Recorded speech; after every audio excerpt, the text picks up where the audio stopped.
I've seen you kind of speak on having a little bit of difficulty, maybe from an in-law perspective. Moving forward, how do you? What do you mean in-law? Well, maybe when you were married at the time, what was it like dealing with your mother-in-law at that moment in your life?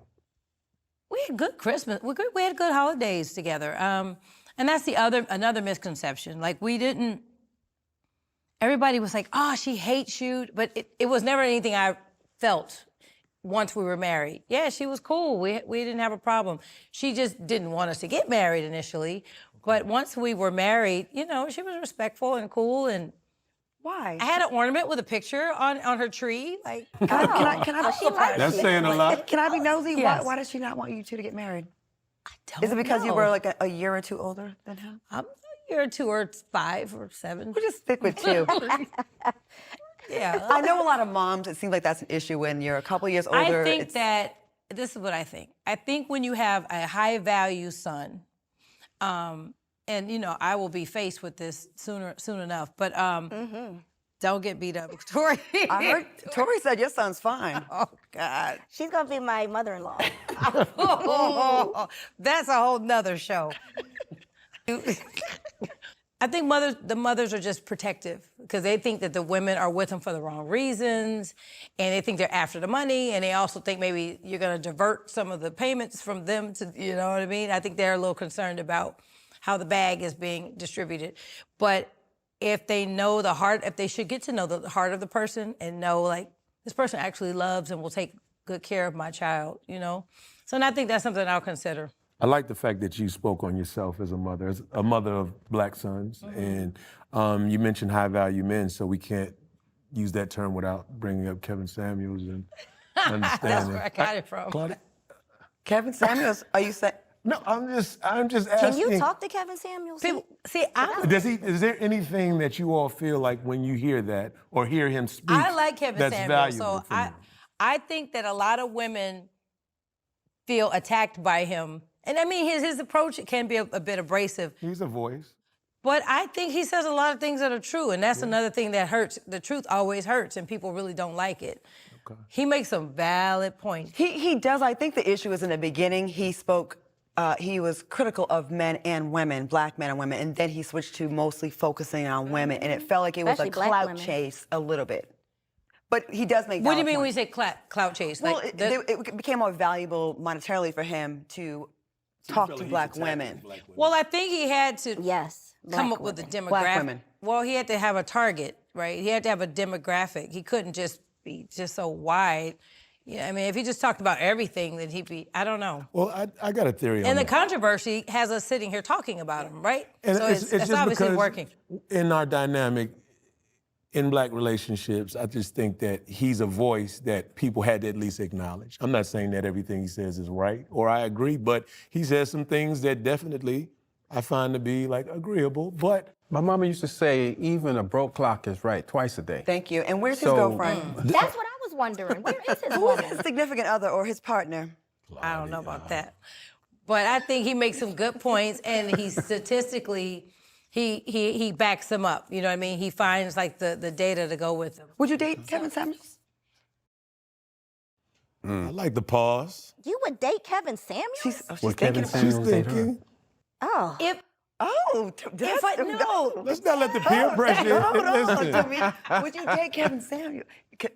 Kevin Samuels, if you're watching. I didn't say. High value woman right here. Yeah. Nah, I got too many kids for him. He don't Oh like. no, he wouldn't consider her high value, He even would though consider- she is. But he would. I'd be like, wait a minute. That's what we'd have a whole new interview. I'd be like, I beat up Kevin Samuels.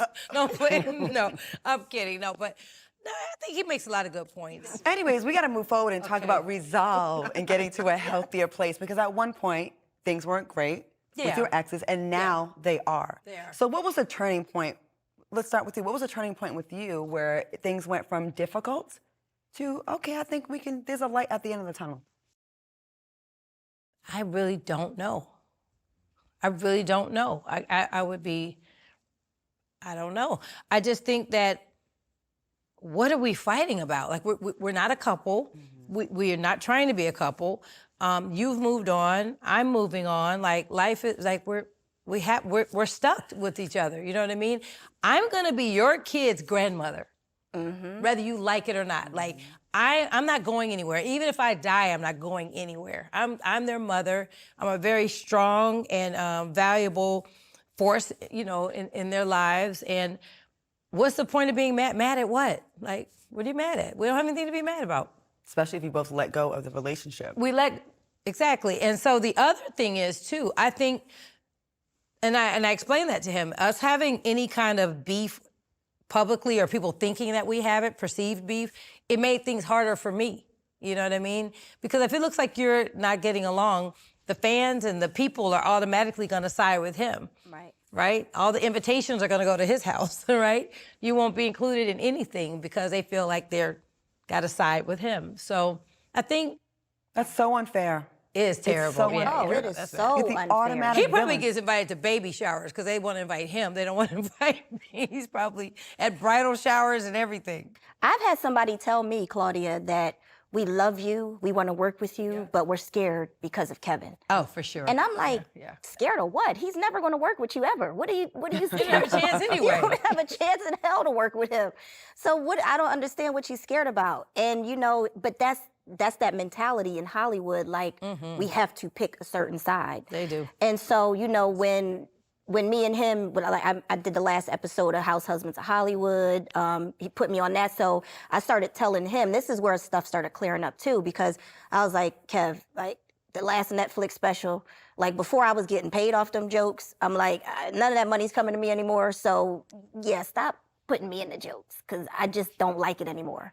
So that's when he started realizing, like, oh yeah, okay, you're right.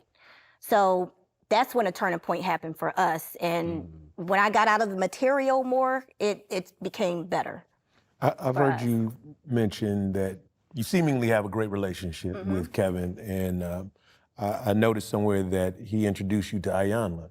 Is that true? Yeah, he did. So that's a very interesting conversation. I mean, did he bring it up or? Well, no, I told him I wanted to talk to somebody because I was going through some problems, and you know, I know he can get to anybody. And so I went to him and told him what I wanted to do, and he was like, I got you. I mean, we really, like, if I need anything, that man is always going to be there for me for life. I mean, and he said that to me, like, you won't have to worry about anything. That's a beautiful thing. Yeah. I love to hear this. I remember before Kevin really blew up when he came to the Foxhole. And that's in the middle of you guys when it was kind of getting, you know, y'all were having your issues. Right. And to see where it went and that it came to this point now. And I think, again, I want to ask the doctor about this, how important it is for the men to put their foot down to protect. We may not be together. I may not rock with you like that romantically, but you are my ex-wife and the mother of my children. So there is a responsibility on the man to make that public declaration without disrespecting his current. But how important is that? Because I think until that's done, it seems like it would have kept going for y'all. Yeah, I think it's really important in terms of, again, if we're thinking this is about a family, not just about, you know, one of the things I've been thinking about from both of these conversations is a breakup, there's always a grieving, right? It's like it's the death of a relationship. Even if it was a bad relationship, you still got to go through that grieving. You were talking about stepping into the elevator and hearing a song, right? It's like, right? Or a birthday comes up or Christmas comes up. You got to go through all those things. And then there came a time when you looked up and you were through it. So you were through with the grieving, right? And I think sometimes people don't realize that that's what it is. And so they're always in this combat mode, right? But, you know, the thing that I'm really hearing from both of y'all, I'm not in this life. So the idea that, you know, your husband's being famous really blows back on you. It would be really important, you know, because it's about more than just that relationship. It's about, again, your children, right? How they're affected, right? If my children's mom is getting affected by bad publicity, that's affecting my children too. The child, So definitely, I would need to step up and do something about that. So maybe when they become as mature as you are, I I think that'll be a helpful. I'm not being serious. No shade, no tea, no shade. But I think there's something to be said about your maturity level and your mindset about that, because I don't even know if all that has been thought about. Totally. You're not there yet. It's growth. Not that far. That's pretty far. That's good. That's like, Because honestly, one tweet that's from these people kumbaya can level of getting really along. He got some- make your lives miserable or change things, right? One tweet, one post from these men would help. Would Oh help. my would help you. God. Because before I met you, I That's heard amazing. That's really funny. I've It's true. actually said that. one tweet. Before I met you, I heard the stories about it, and then I met you, and we've hung around each other, and you're nothing like what they try to put out about you. You're so difficult, and the issue, it's not that. It's you're dealing with the wrath of fans, and then a person that may not be as willing when you wanted them to, and when they should have, to put that out there and stop it. It's like when you see a celebrity that has crazy rabid fans and you see them attacking people and you don't put your foot down, you're letting it happen. That's true. You are co-signing that behavior until you defend. Well, then I think in their case, to their defense, the position is, I didn't know it. I didn't see it. I don't pay attention. I'm like, you pay attention. Everyone sees it. You pay attention. Yeah, everyone You're not does in a see hole. it. Yeah, but that's like going back to what Tameka's saying, maturity.